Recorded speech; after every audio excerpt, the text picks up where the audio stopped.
think we raised about 48 ETH. Learning together is a great use case for DAOs. It's been a fantastic use case. What are the highlights for you? I've been watching a bunch of our core contributors go on to do really amazing things. Hi everyone, this is DAO Heroes, a channel about the future of Web3. Today our guest is Julia Lipton. She runs her own projects in the Web3 recruiting space, and she's also a founder and core contributor in the first few seasons of DAO Masters. So today we're going to explore the story of DAO Masters, one of the most notable early DAOs, which might serve as a template and inspiration for many other DAOs, and hope to kind of go through the journey from day one to today and learn along the lines. Thanks, Julia, for coming by. Yeah, thanks for having me. Maybe let's give a little background on yourself. What's on your plate today and how you got to Web3? I run a fund called Awesome People Ventures. I started the fund a few years back and only recently in the past year have gone all in on Web3. I was first introduced to Web3 in 2011 when a bunch of our engineers were retiring because they were making so much money off of mining Bitcoin, which was very surprising to me because I didn't know what Bitcoin was and really didn't at that point in time, but at least it entered my consciousness around that time period. And then later in the 2017, 2018 realm, I had some friends who were really early on different L1 projects, and they were constantly trying to convince me that I was the most degen person they knew and that I should work in crypto. And I also didn't understand exactly what they were talking about then. But I've always believed in the tenets of decentralization and a bunch of the things that that community was really, really pushing for back then. It was much more anarchist. And I was super passionate and still am personally very, very passionate about health and wellness. And so Fund 1 was really, it had a lot of healthcare, wellness. Also, I've been a digital nomad for 5+ years, only recently settled down, and was really passionate about remote work, people owning their own cash flow, the freelance economy, basically owning your time. And so we invested in a lot of those things before remote work was a thing. I think we were one of the early remote VC funds as well. And so started there. And then I took a break after Fund 1 to just rediscover what I was curious and passionate about. At that point in time, I could not look at another B2B SaaS deck without really forcing myself to do it. A lot of the stuff that I was seeing felt very marginal. And I wasn't sure there were billion-dollar opportunities and great investments to be had. And I just wasn't getting that excited. And so I just took some time off. And in that amount of time, also became interested in how do I share upside and ownership of awesome people with all of our contributors, right? And so contributors could be people who share deals with us, people who help diligence deals, people who help support companies. And I think getting people access to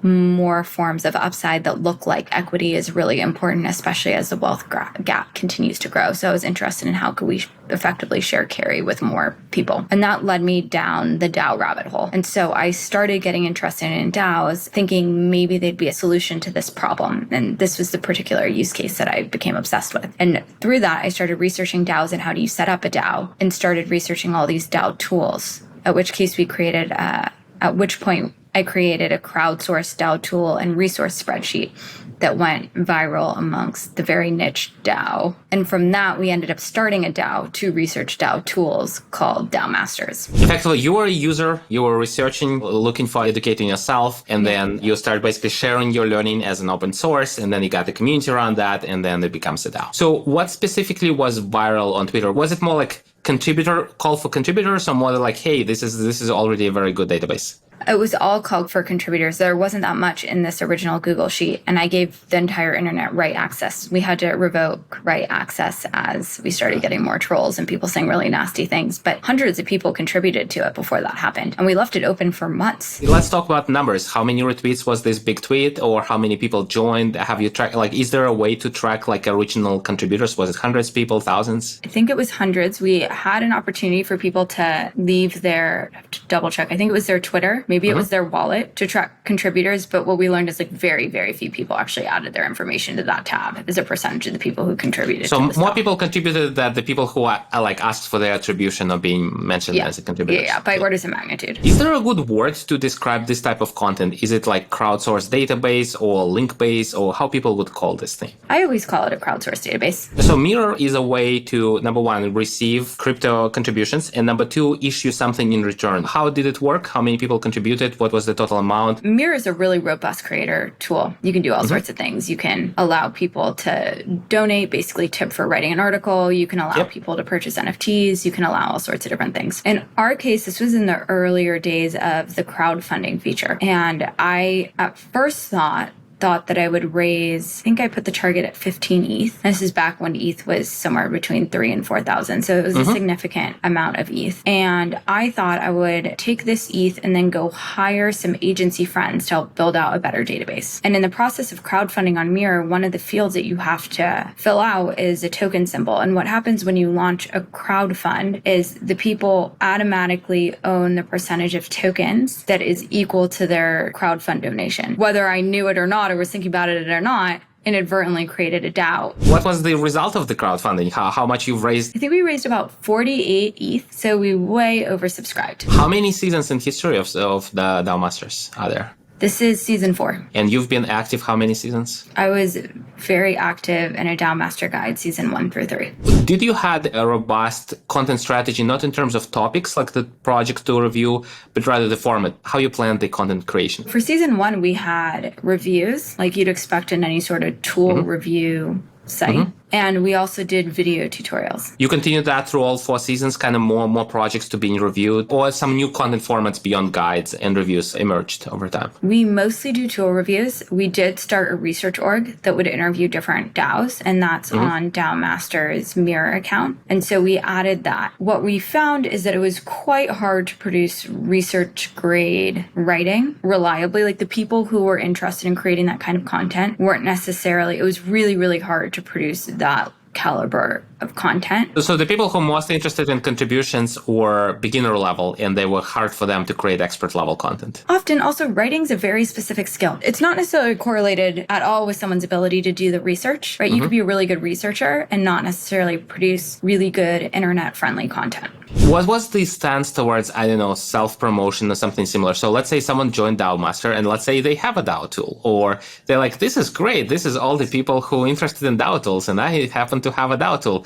Can I talk about my DAO tool? So like, what was the policy there? I mean, people did, and we would set up, this is another thing we did for a period of time. We'd set up DAO tool demos for people, where people could come and they could demo their tools to the community. But in terms of who got reviewed, that was entirely community votes. And so there was really no way for someone, we never introduced sponsored posts. There were Twitter spaces. We did open community calls for a bit that were on Twitter spaces that anyone could join just to get internal exposure to the operating. Yeah. Well, what's the typical attendance? They were mostly truly internal calls.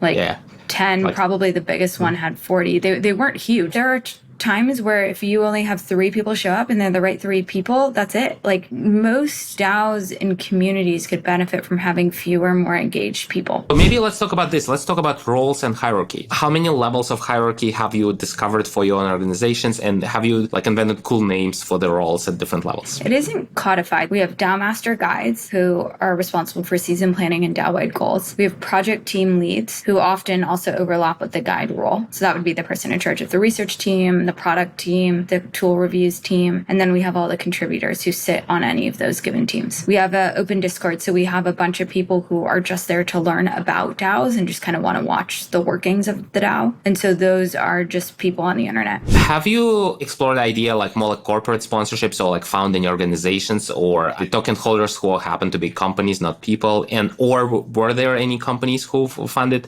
DAO Masters, or was it primarily individuals? The time when we were really exploring monetization and sustainability of the DAO, we considered turning DAO Masters into a talent DAO that would work on community and onboarding for other DAOs. And what we found is we were all very bullish on the model. I'm still actually quite bullish on talent DAOs, but nobody really wanted to do the work, and the process of trying to partner with other DAOs was really intense. So it had a sales cycle that looked a lot like an enterprise sales cycle because you had to prove trust in these communities. Yep. You had to start getting buy-in. So you had to be in their Discord, and then you had to take on these like smaller bounty projects before you could take regular projects, and people would get burned out before you even got to project-sized work that was meaningful for the DAO. And ultimately, no one really wanted to do that work because the cost-benefit didn't work for the individual contributors. And so maybe talk a little bit about transition. You find some successors, so some other kind of leaders in the organization who continue on. Was there any drama or any lessons learned around this kind of transition and handing over from original creator to new leaders in the community? It's been through quite a journey. The first season, I was the only DAO Master guide, and I felt a really extreme sense of ownership and responsibility to the community to deliver what we had promised, just because the thing, from my perspective, got so out of control. Like I was just trying to do a small thing for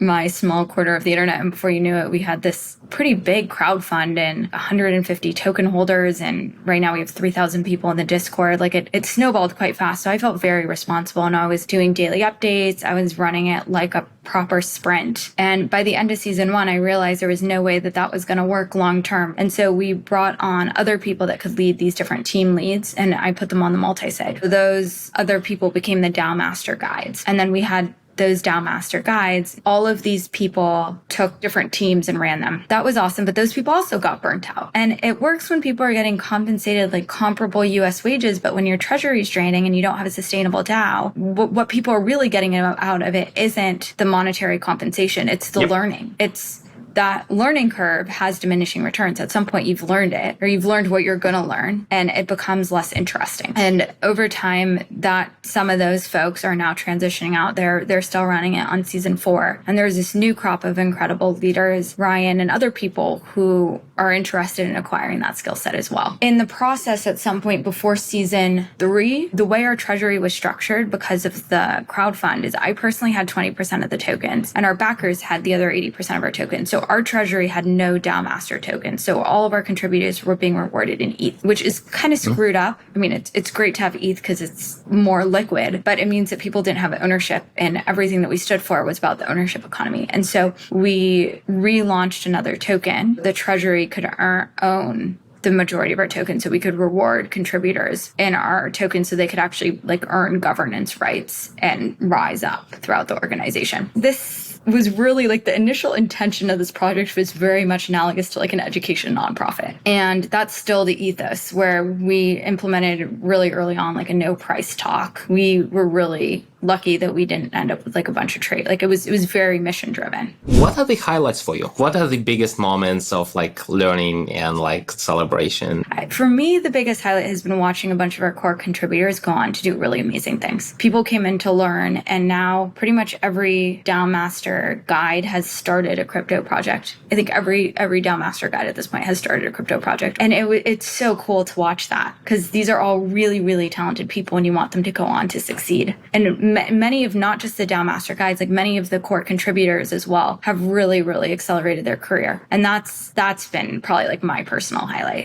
Who can learn from you? In a way, do you think the DAO Masters can serve as a template for education, for nonprofits, for cross like industry collaboration group? Like, what is this model good for? I think raising small amounts of money to do really targeted projects is quite effective, because you have all of this energy that comes from the fundraise, and then you can bottle that and channel it into execution energy, assuming you have the right people around the table to execute. And that cycle, as long as you keep it tight and fast, is really energizing and really, really effective when it comes to building. Like we shipped insanely fast relative to even a normal corporation, and we wouldn't have been able to do it if we hadn't been able to leverage the power of the community. It would have taken us way longer if we had to go make individual hires, and we probably wouldn't have been able to afford the same quality of experience. I think where it gets into trouble is, in our case, we didn't set up a business model, or we didn't set up a way for it to be sustaining. And that was by design. But I think a lot of these projects have found themselves in a similar position to DAO Masters, where you're kind of like, you still exist beyond the initial scope. And because you have all these people who you feel responsible for in the community, you want to make sure that you're delivering value and doing right by them, which is really different than the initial use case that I think it is good for, which is like this bottled task-based project. If you were to take the DAO Masters learning, there's obviously like all sorts of other things that you could do with crowdfunded projects. The last question I want to ask about the journey: who are the contributors? Are those founders? Are those functional leaders like marketing, operations, all kinds of walks of life, early career, mid-career? What kind of people kind of the best aligned psychologically or career-wise to be like Web3 leaders? Let's see. Nelson's a founder. He wasn't more of an operator type when he joined. One of them is a VC, but launched DAO for students to learn about crypto and accelerate their building. Another was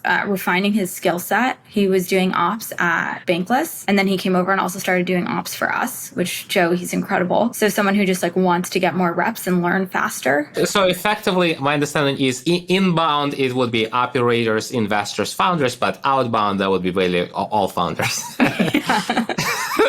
And my main outcome from today's conversation is that learning together is a great use case for DAOs. Yeah, I think in our case, that has been a fantastic use case. I want to conclude with maybe predictions, Web3, crypto, where are things going? Like, what's the most exciting? What's on the horizon? I'm really interested in the bridging the technology to impact the real world and ideally make people's lives better. Yeah, my team will put here a link to the episode with Helena Merck. We actually have the whole episode on regenerative finance. Please check that episode on DAO Heroes as well. I think there's also some really interesting companies out there that are trying to build like distributed grids on how do you better manage energy across communities. That's really interesting. Other projects that are looking at how do you use DeFi rails and liquidity providers to do loans for climate-friendly projects that have historically been really hard to get loans for given the structure of these contracts. And the entire spectrum is really interesting. If there is a thesis for awesome people ventures, that kind of projects that you're looking for, who should put your kind of as a target investor in their list? Any pre-seed, early stage company in crypto, you can reach out to me on Twitter. It's Julia Lipton. If you have something interesting, I'm happy to take a look. Thanks for being with us, and we'll keep an eye on every of your projects. Thank you. Okay, sounds good. Thank you.